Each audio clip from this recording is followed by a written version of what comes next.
Fala galera, Trunks, Peter aqui com o autista do Bruce e hoje vai ver um vídeo sobre autista, ok? De um autista que decifrou um código altamente secreto do governo americano, é isso? Na verdade não, ele roubou 3 bilhões de dólares da Dark Web. É a mesma coisa! Bruce, presta atenção, nunca mais na sua mísera e curta existência me corrija. Ok? Ainda mais na frente de quem tá me seguindo aqui. Então tá, o cara roubou 3,5 bilhões de dólares. Esse autista, vou te falar, esse autista é bem mequetrefe, hein, cara. Aliás, tem um filme de autista muito bom, cara, chamado Código para o Inferno, com Bruce Willis, que também tem um moleque autista que decifra um código altamente secreto. Cara, esse filme é bom, cara, pode assistir. Assiste Código para o Inferno vocês e depois me agradece. Ah, e por que eu tô com gorro, né? Porque eu fiz uma cirurgia de correção aqui de... Eu tenho que dar satisfação. Por que eu tenho que falar o que eu fiz? Eu não sei porque eu tô falando, eu tô com gorro. Tá parecendo um personagem de South Park. Tô com gorro e pronto. Porra, peraí, galera, peraí que tem gente falando comigo aqui. Meu irmão. Depois eu falo. Desculpa aí, galera. Isso! Vamos lá. Pode ir, Bruce. Cara, se eu te vejo assim de noite, eu atravesso a rua. Só pra falar pra você, pode ir. Não tem problema. Perdeu, mané. Pô, tô aprendendo com o ministro. Vai, vambora. Novembro de 2021. Os investigadores criminais do IRS cercaram esta casa à beira do lago, avaliada em mais... IRS, é imigração americana, hein? Essa é a receita, não é a imigração. É a imigração. Ah, é? Eu confundi, desculpa. Bruce, eu acabei de falar, jamais me corrija. Eu tô correndo perigo hoje. cidade de Nashville, Geórgia. Durante a operação, eles encontraram, escondida debaixo de um cobertor no armário de um banheiro, esta lata de Cheetos. Dentro dela, havia uma placa de computador que continha o equivalente a 3 bilhões e 400 milhões de dólares em bitcoins. Ele é Jimmy Zong. Se tornou Peraí, os bitcoins estavam numa placa de vídeo? o protagonista do maior roubo de bitcoins da história da Dark Web, levando mais de 50 mil bitcoins da Silk Road, que naquela época era um dos mercados mais sombrios e perigosos da Deep Web. À primeira vista, Jimmy parecia apenas um estudante de informática introvertido, diagnosticado com autismo, mas sua mente brilhante criou um plano ousado. Jimmy Zong cresceu no condado de Cobb, ao norte de Atlanta, filho de imigrantes chineses. Seus pais passavam a maior parte do tempo trabalhando ou brigando entre si, e raramente demonstravam qualquer tipo de afeto. Ó a cara do moleque. Eu vou roubar de Lena! Durante a infância, Jimmy também enfrentava o sobrepeso e fazia parte do espectro autista, o que tornou seus anos de criança bem difíceis e marcados por bullying constante até terminar o ensino médio. Lógico. Aí ele foi bullyingado pra caramba e roubou 3,5 bilhões de dólares. Tá quitada a dívida do bullying dele, com certeza. Eu aceito. Quer me bullyingar? Pode me bullyar. Vocês querem me chamar de ancião? Me chama. Mas vamos fazer negócio, vamos? Por isso, durante a adolescência, ele encontrou refúgio na frente de um computador. Na internet, ninguém o julgava pela aparência. Eu não faço negócio com a cara desse maluco aqui, não faço, cara. Eu julgo pela aparência. Olha a cara do maluco, cara. Pode querer me dar golpe pra poder roubar. Eu tava negócio de Cheetos, vai querer roubar, porra, sanduíche. Ele tem uma carinha de quem cheira Cheetos. É. Frente de um computador. Na internet, Olha isso, cara. Como é que tu vai fazer negócio com o cara? O cara vai falar assim, eu quero de Lena pra comprar Big Mac. o julgava pela aparência, e ele podia se comunicar só escrevendo. Sua capacidade intelectual era tão alta que ele aprendeu programação de forma autodidata, antes mesmo de entrar na faculdade. Eu também. Eu não fiz faculdade de informática e programa, porra, isso aqui é o Windows XP, o Windows, qual é esse aí? Windows, enfim, consigo... Ah, esse é o 95. Eu vim do 95, exatamente, do Windows 95. Aliás, eu vim bem antes do 90... Porra. Por que eu tô falando isso? Mas enfim. Muito antes, a gente sabe. Eu vim do DOS, cara. Na época que eu comecei com o computador, nem tinha DOS no computador, o primeiro computador que eu tinha, ok? Era Basic direto. Peraí, para aí. Desculpa aí. Vou desligar aqui. São muitos chats abertos. Desculpa aí. Vai. Naquela época, a internet era um lugar muito mais anônimo do que hoje, e nela se reunia muita gente excluída na vida real. Com o tempo, seus pais se divorciaram, e depois de se formar no colégio aos 18 anos, ele conseguiu entrar na faculdade graças a uma bolsa. Se matriculou em engenharia de computação na Universidade da Geórgia. Ao se mudar para a cidade universitária de Athens, longe de Atlanta, sua vida tomou outro rumo. Ele estudava algo que realmente amava. Começou a conviver com pessoas com interesses parecidos, saía para beber. Ou seja, todo mundo a fim de roubar 3,5 bilhões de dólares. O cara só se juntou com a escória. Cara desse vai sair pra beber? Pô, ô locutor, tá querendo me enganar, cara? Só se for milkshake. Conhecer garotas. Mas pela primeira vez, sentia que as coisas estavam começando. Não, pera, olha essa foto, cara. Olha essa foto. Esse cara com essas duas garotas, ele já tinha roubado os 3,5, cara. Ele já tinha metido a grana pro bolso. Porque não faz sentido nenhum, galera. Me desculpa aí, cara. A melhorar. Em 2009, foi gerado o primeiro bloco de Bitcoin, e Jimmy fazia parte daquela primeira leva de curiosos que exploravam essa nova tecnologia. A rede ainda era minúscula, e a dificuldade para minerar era quase zero, o que permitiu que ele conseguisse cerca de 5 mil Bitcoins usando apenas seu notebook. Hoje isso representa uma fortuna, mas naquela época as moedas praticamente não valiam nada. Com o tempo, Jimmy parou de dar importância e simplesmente esqueceu aquele notebook com todas as criptomoedas dentro. Até agora não teve crime nenhum. Até agora... Depois, o Bitcoin chegou a valer $1, e Jimmy lembrou que em seu notebook antigo tinha 5 mil Bitcoins que valeriam uns 5 mil dólares. Correu para procurar o computador, mas infelizmente o disco rígido estava danificado e não conseguiu recuperar a maior parte do tesouro. De qualquer forma, Jimmy enxergou aí uma oportunidade. O Bitcoin servia para sair para a farra com os amigos e finalmente se sentir aceito. Por isso, colocou como meta minerar mais Bitcoin de qualquer jeito. No entanto, em 2011, a comunidade do Bitcoin já tinha crescido muito.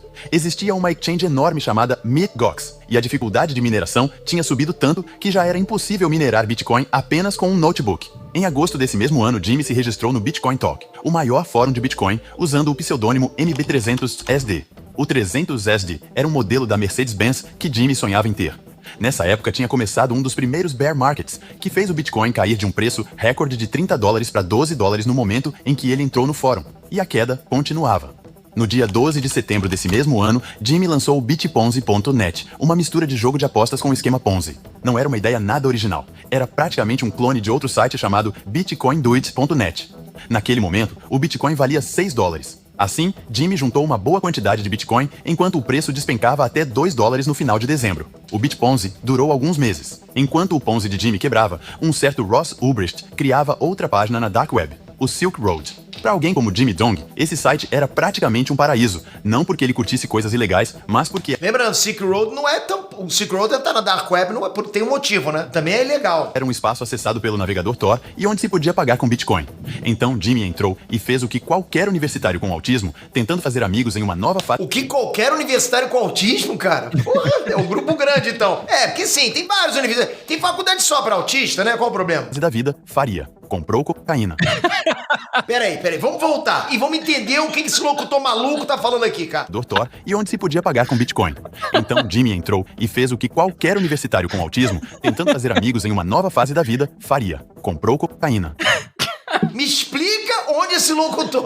O que esse cara tá fazendo? Locutor, eu sei que tu é IA, mas tu é uma IA bem safada. Não é todo universitário autista que compra cocaína não, ok? Tem alguns que não precisam disso, tá? Isso é muito preconceito, cara. Porra. Uma decisão que, sem dúvida, marcaria todo o resto de sua vida universitária. Jimmy começou a fuçar no site e fez 2 pedidos de cocaína, mas depois da segunda vez, se arrependeu e quis sacar o saldo da conta. E supostamente aqui rolou o hackeamento de forma involuntária.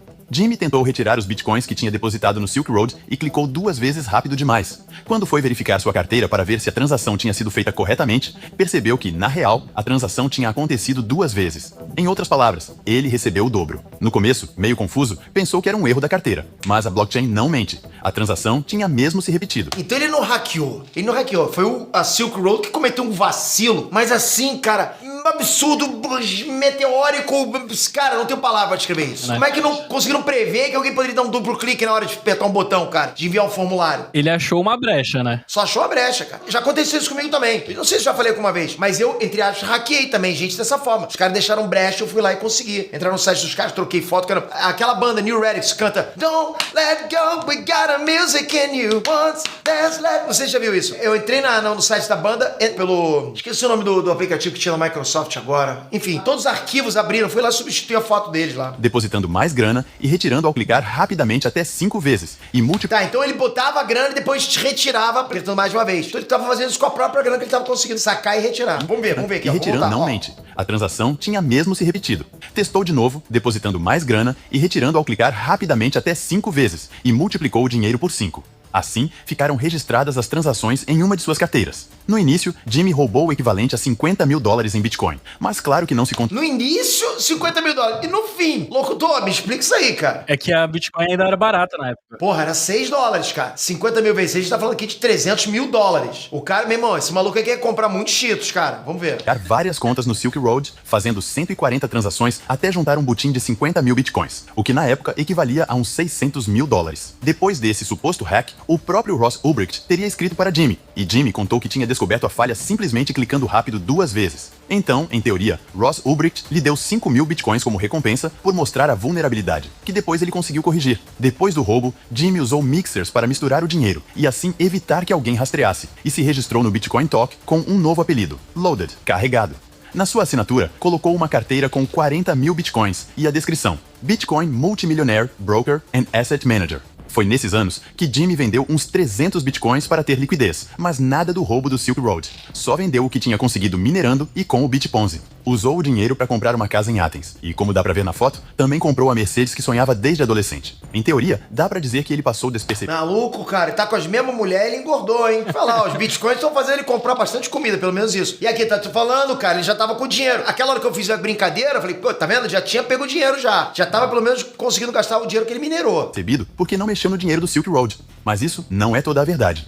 Jimmy começou a sair cada vez mais para baladas e seguia usando substância. Meu Deus! Para, olha isso. Olha isso, cara, olha a cara da mulher, ela não tá nada feliz. Essa aqui tá muito desesperada, cara. Tipo, me ajuda. Essa aqui tá apertada, né? Tá vendo que ele ocupou o lugar inteiro. Vamos continuar aqui. E tudo isso pra não ter que trabalhar, né? Galera, eu vou te falar, cara, trabalho não é ruim, ok? Vou falar pra vocês. Podem trabalhar, experimenta. Existe isso, né? Trabalho. Estava no Ed's Calzone, um restaurante italiano, quando encontrou umas garotas e ofereceu cocaína. O que Jimmy não esperava era que havia um policial de folga com o ouvido bem atento. Ele ouviu a conversa e ficou de olho. Viu Jimmy sacar um saquinho com pó branco e um chaveiro com uma colherzinha minúscula. O policial chamou os colegas, fizeram um teste de drogas em Jimmy, deu positivo e ele foi preso. Provavelmente a treta terminou com uma multa. Mas não há mais informações sobre o caso. Apesar de que naquele momento, os federais já estavam de olho no roubo do Silk Road. Ainda assim, não faziam ideia de quem estava por trás. Não tinha E em ligação. 2017 várias coisas aconteceram. Primeiro, alguém no subfórum de Bitcoin do Reddit escreveu que dava para rastrear o dinheiro da carteira de Jimmy no Bitcoin Talk até um endereço ligado ao Silk Road, porque aparentemente o mixer que ele usou não funcionou direito. A segunda coisa foi que rolou um chamado hard fork no Bitcoin. Resumindo, surgiu uma nova moeda chamada Bitcoin Cash. Se você tinha um Bitcoin, recebia um Bitcoin Cash. Jimmy, como tinha 50 mil Bitcoins, recebeu 50 mil Bitcoin Cash. Essas moedas ele vendeu em uma exchange registrada em um paraíso fiscal e comprou mais Bitcoin. Lucrou uns 11 milhões a mais que não poderiam ser tão facilmente associados ao dinheiro do Silk Road. Vale lembrar que, quando Jimmy roubou o Silk Road, o Bitcoin valia $12. Depois, disparou até $3.300. Já não era apenas um multimilionário como diziam no Bitcoin Talk. Agora, era bilionário e tinha que viver como tal. Ele comprou um Lamborghini, motos aquáticas e um iate. Também começou a viajar com os amigos para assistir a jogos de futebol americano em qualquer canto dos Estados Unidos. Pagava hotéis 5 estrelas para todo mundo e chegou até a dar de presente celulares com carteiras que continham 50 bitcoins dentro. Agora Jimmy podia... Porra aí, vai me dizer que vocês não iam querer ser amigo de um cara desse aqui, tá vendo? Ele é tão bacana, cara gente boa, tá vendo? Ó, são rodeados de amigos, tá vendo? Isso aqui é amigos honestos, amigos verdadeiros, olha. Sem interesse nenhum. Não tem interesse aqui, olha só quanta gata afim dele, tá vendo? Todo mundo, eu quero ficar com ele ser mais bonito do mundo. Podia literalmente comprar amizades. Às vezes, viajava com esses colegas para Los Angeles e dava $10 mil para cada um torrar nas lojas luxuosas da Rodeo Drive. Não fazia questão nenhuma de esconder que estava cheio da grana. Como era da área de informática, dizia que tinha minerado Bitcoin e não era nem mentira. Ele também entrou no mercado imobiliário, comprando 80% de uma empresa de imóveis em Memphis. E segundo o seu LinkedIn, que depois foi apagado, era CEO da própria companhia, a JZ Capital LLC. Além disso, pegou a mania de andar com muito dinheiro vivo. Comprou uma maleta na Amazon e a encheu com pelo menos $600 mil, como se fosse traficante. O objetivo era impressionar uma garota, mas não funcionou. Por mais que pudesse comprar amigos, parecia que o dinheiro não comprava tudo. Mas o resumo era simples. A vida sorria para Jimmy como nunca antes. Ele tinha luxo, amigos e podia fazer o que quisesse. De repente, um dia voltou de viagem e, quando entrou em casa, descobriu que alguém tinha invadido e levado uma maleta com $400 mil em espécie e mais $200 mil em Bitcoin. Nesse momento, pegou o telefone e ligou para o serviço de emergência. Acabava de cometer o maior erro da sua vida. Someone broke into my house. And what is your name, sir? It's Jimmy Zhong, Z-H-O-N-G. Um policial local revisou as câmeras e percebeu que o ladrão era um cara... Oi. Ele tá com todo esse dinheiro roubado, né? Que ele conseguiu na sorte. Ele vai querer reclamar com a polícia que roubaram ele, sacou? É o ladrão reclamando que o ladrão roubou ele. Meu irmão, porra. magro, todo encapuzado. Ele quebrou uma janela para entrar e sabia exatamente onde estava o dinheiro. O mais provável é que fosse alguém que já conhecia Jimmy ou que tinha algum contato próximo. Apesar das imagens, a polícia não conseguiu identificar o suspeito e o caso foi arquivado. Como Jimmy ficou paranoico com a ideia de ser roubado de novo ou de alguém voltar a invadir sua casa, ele se mudou para uma área mais isolada, na rua Hidden Harbor Trail, em frente ao Lago Lanier. Só que, enquanto Jimmy curtia seus luxos mais afastado e tentando passar despercebido no novo bairro, existiam uns funcionários que nunca deixam nada passar. Estamos falando do IRS, Internal Revenue Service, o equivalente à Receita Federal, casa de alguns dos agentes e investigadores mais preparados do planeta. Os dois agentes que pegaram o caso foram Trevor McAleenan, especialista do IRS em crimes cibernéticos, e Sean Magruder, criador da BlockTrace, uma empresa de análise blockchain que tinha sido contratada pelo IRS. Jimmy era bem certinho com os impostos. Sempre que vendia Bitcoin, declarava e pagava tudo. Mas o que chamou a atenção dos agentes foi o fato de terem roubado uma maleta cheia de dólares em espécie de um cara que era milionário em Bitcoin. Não é que já suspeitassem que ele fosse o autor do roubo do Silk Road, mas havia alguma coisa estranha, e eles queriam descobrir exatamente quanto dinheiro ele tinha para calcular quanto... Olha, cara, os caras do IRS, eles são realmente... ficam em cima mesmo. Eu lembro que uma vez eu fui lá no IRS, né, Bruce? Lá em San Diego, né? Eu tava devendo alguma coisa, não lembro o que é. Aí eu falei, não, beleza, tá aqui, eu vou pagar tal. E eu tô indo... E eu falei pro cara, assim, tipo, numa boa. Não, e mês tal, eu tô indo pro Brasil. Aí ele parou, que tava escrevendo e fez assim... Você não pode sair dos Estados Unidos sem pagar suas dívidas, não, cara. Falou pra mim. Eu falei, não, sir, não, eu não vou fazer isso. Falei assim, a gente vai ficar de olho em você. Eu falei, Caraca, ele te deu essa prensa? me deu essa pressa lá mesmo, cara. quanto imposto deveria pagar. Para saber se Jimmy lavava dinheiro em algum paraíso fiscal, primeiro pediram ao provedor de internet dele todas as informações sobre o seu endereço de IP. Assim, os agentes tinham nas mãos o histórico de navegação de vários anos de Jimmy. Mas só para deixar claro, o ISP tem acesso ao seu histórico, mas em princípio apenas às páginas que você acessa, não ao que você faz dentro dessas páginas. Explicando de forma mais simples, agora mesmo a sua operadora sabe que você está no YouTube, mas não sabe exatamente qual vídeo está assistindo lá dentro. Claro que essa informação já foi suficiente no caso de Jimmy, porque perceberam que o IP dele se... Mais ou menos. Só pra esclarecer pra vocês. Beleza, o provedor de acesso da gente não sabe que vídeo a gente tá assistindo, mas sabe o site que a gente tá. Sabendo o site que a gente tá, a polícia, ou qualquer pessoa que estiver investigando a gente, pode pedir pra esse site todo o nosso histórico de navegação. Então eles vão saber os vídeos que a gente assistiu, sim. conectava o tempo todo a uma exchange, e não qualquer exchange, mas sim uma com KYC. KYC vem de Know Your Customer, e significa que, para se cadastrar, você precisa validar a identidade. Em novembro de 2020, Jimmy cometeu um erro. Depositou o equivalente a $800 em Bitcoin na exchange, e Magruder começou a rastrear esse dinheiro na blockchain. Descobriu que vinha de uma carteira ligada ao Silk Road. Foi aí que começaram a desconfiar. Em maio de 2021, o policial local que tinha revisado as câmeras e arquivado o caso recebeu uma ligação de Washington. Os agentes do IRS disseram que ele precisava reabrir o caso do roubo da maleta e que provavelmente estavam na cola de um dos maiores ladrões de criptomoedas da história. E assim, o policial local, o agente do IRS Muda, foram visitar a casa de campo no Lago Lanier. Não contaram o verdadeiro motivo da visita. Disseram que estavam investigando a invasão e o roubo que ele tinha sofrido 2 anos antes. E Jimmy não só deixou eles entrarem, como ainda fez um tour pela casa. Era exatamente o que os federais precisavam: circular pela casa em busca de compartimentos secretos e pisos falsos onde pudesse estar escondida alguma prova incriminatória. Entre outras coisas, nas imagens apareceu que ele tinha um rifle AR-15, um rig de mineração, bandeiras de Donald Trump e um cachorro já velhinho.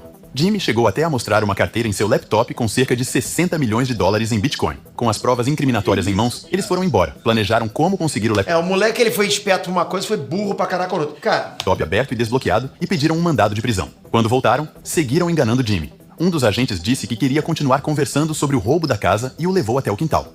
E ali, o agente contou que, na verdade, era do IRS e que estavam investigando o roubo do Silk Road. Em questão de segundos, a bela casa à beira do lago de Jimmy estava cercada de agentes armados. Entre todas as coisas que encontraram, no banheiro, acharam uma lata grande de Cheetos Popcorn e a abriram. Dentro, havia várias toalhas. Foram tirando uma por uma até que a encontraram. A placa-mãe que continha as carteiras com 50 mil bitcoins. Quando Jimmy roubou as moedas, o Bitcoin estava em cerca de $12. Isso dava um roubo de mais ou menos $600 mil. Quase 10 anos depois, com o Bitcoin batendo recordes históricos em cerca de $65 mil, o butim chegava a 3,3 bilhões de dólares. E Jimmy nem tinha encostado neles. Tratava-se da segunda maior apreensão de criptomoedas por parte do governo federal, depois dos 3,6 bilhões em criptos roubadas e ligadas ao hack do Bitfinex em 2016. Apesar de os federais já terem as carteiras, ainda não tinham as chaves. Jimmy acabou colaborando com o IRS. ok, mas o que o IRS fez com essa placa de vídeo? Você sabe que os Estados Unidos agora tá confiscando, acabou de confiscar Bitcoin, os caras confiscaram tipo 150 mil Bitcoins, absurdo, absurdo. Os Estados Unidos está chegando agora à marca de 350 ou 380 mil Bitcoins. É uma das maiores reservas que tem de Bitcoin. E meu irmão, o Trump acabou de tirar Bitcoin, mas ele confiscou de uma organização que era criminosa, não lembro agora. Mas enfim, o que você acha que os Estados Unidos fez com essa placa daqui agora? Cara, eu acho que essa placa aí nunca vai aparecer. E entregou as moedas. Inclusive, tiraram dele algumas que, aparentemente, ele tinha conseguido de forma legítima muito antes do hack. Enquanto o julgamento se arrastava, Jimmy perdeu tudo: amigos, dinheiro e luxos. Chegou até a trabalhar como motorista da Uber no seu velho Mercedes-Benz. Finalmente, em abril de 2023, ele foi condenado a 1 ano e 1 dia de prisão por fraude eletrônica. Segundo... Por que 1 ano e 1 dia, hein, cara? Por que 1 dia? Sua pena é 1 ano. 1 ano não faz isso não. Agora 1 ano e 1 dia porque você reclamou.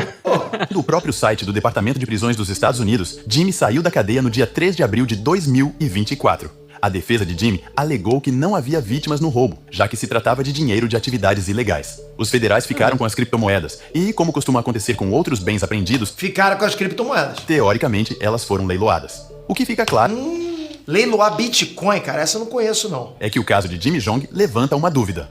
Devemos considerá-lo um cybercriminoso ou apenas um cara que tropeçou por acaso numa máquina de fazer dinheiro infinito? É uma boa pergunta, porque ele roubou de quem fazia coisas ilegais. Roubou de ladrão. É uma questão que a gente pode debater aqui. Aliás, quero muita opinião de vocês que estão assistindo. Vocês acham que ele é inocente? Ele é culpado? O que vocês acham? Qual que seria o julgamento? A pena dele pra vocês, como é que teria que ser quanto? Porque, lembrando, ele roubou do Silk Road, cara. Silk Road é operações ilegais. Você compra cocaína lá dentro. O que o Silk Road faz, aí sim tem vítima. Quando você distribui droga pra alguém, cara, você tá deixando o cara se matar. Será que não sobrou uma bitcoinzinha pra ele guardada em algum HD separado? Sei lá, cara. Olha, é uma boa pergunta, né, cara? É uma boa pergunta. O cara foi de bilionário pra um falido que tava fazendo Uber, cara.